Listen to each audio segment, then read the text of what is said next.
முதல்ல பிஎம் ஆயுஷ்மான் பாரத் சுகாதார உள்கட்டமைப்பு திட்டம், அதாவது PMABHIM. இது இந்தியாவோட மிகப்பெரிய சுகாதார முயற்சிகள்ல ஒன்னுன்னு சொல்றாங்களே. ஆமா. சுமார் 64,000 கோடிக்கு மேல ஒதுக்கீடு வேற. இது என்ன சும்மா பெரிய பில்டிங் கட்டுறது மட்டும்தானா, இல்ல இதுக்கு பின்னாடி வேற நோக்கம் இருக்கா? நிச்சயமா கட்டடம் கட்டுறது மட்டும் இல்ல.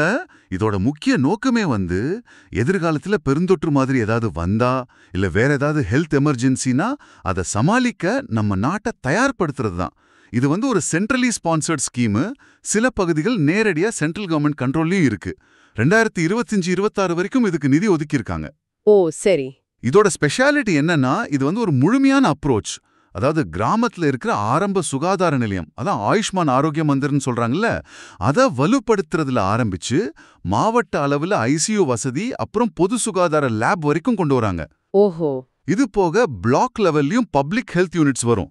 பேசிக்கா கீழ இருந்து மேல வரைக்கும் ஒரு ஸ்ட்ராங்கான ஹெல்த் சிஸ்டம். அதுதான் இலக்கு.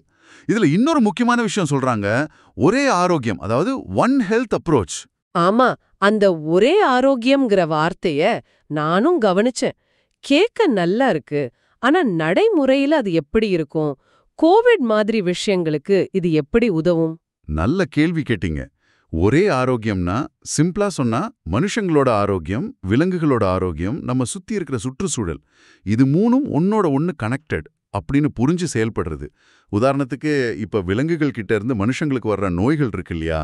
ஆமா, ஜூனாட்டிக் டிசீஸ்னு சொல்லுவாங்க. அதேதான். அது ஆரம்பத்திலே கண்டுபிடிக்க இது உதவும்.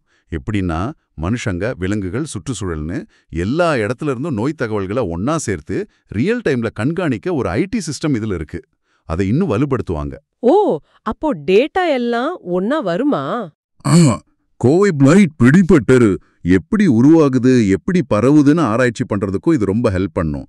எதிர்காலத்துல வர்ற நோய்களை முன்கூட்டியே தடுக்கவோ இல்லனா கட்டுப்படுத்தவோ இந்த மாதிரி ஒரு ஒருங்கிணைந்த பார்வையை அது ரொம்ப முக்கியம். அப்போ இது வெறும் ட்ரீட்மெண்ட் மட்டும் இல்லாம பிரிவென்ஷன், அப்புறம் வேகமா ரெஸ்பாண்ட் பண்றதுக்கும் ஒரு பெரிய முயற்சி மாதிரி தெரியுது.